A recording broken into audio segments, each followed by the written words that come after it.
In today's video, I'm going to teach you how to add categories and subcategories in Shopify step by step.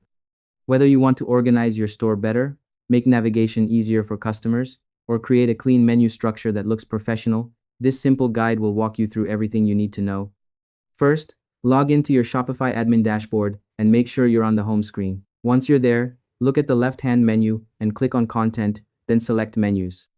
This is where Shopify lets you control what appears in your store's navigation, so make sure to follow along carefully so you don't miss anything important.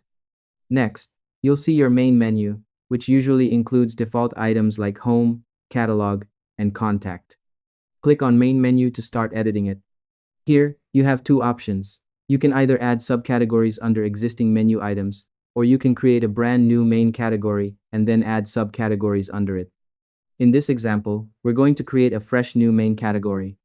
Click on Add Menu Item and give your new category a name, like Explore or anything that fits your store. Then choose what should open when someone clicks on it. For example, you can select Collections and choose All Collections or a specific collection. Once everything looks good, click Save. Now, refresh your store preview and you'll see your new main category added to the menu.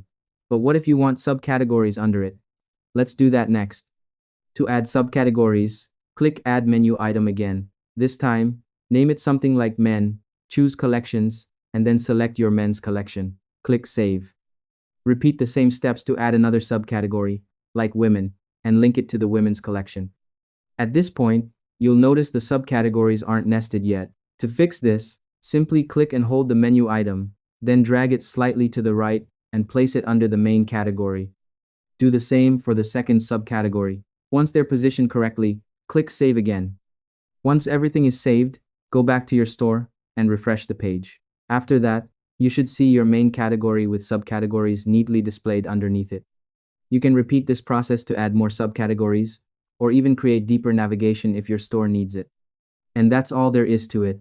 By following these simple steps, you'll be able to create categories and subcategories in Shopify easily and organize your store like a pro. Thanks for watching, and I hope you found this tutorial helpful.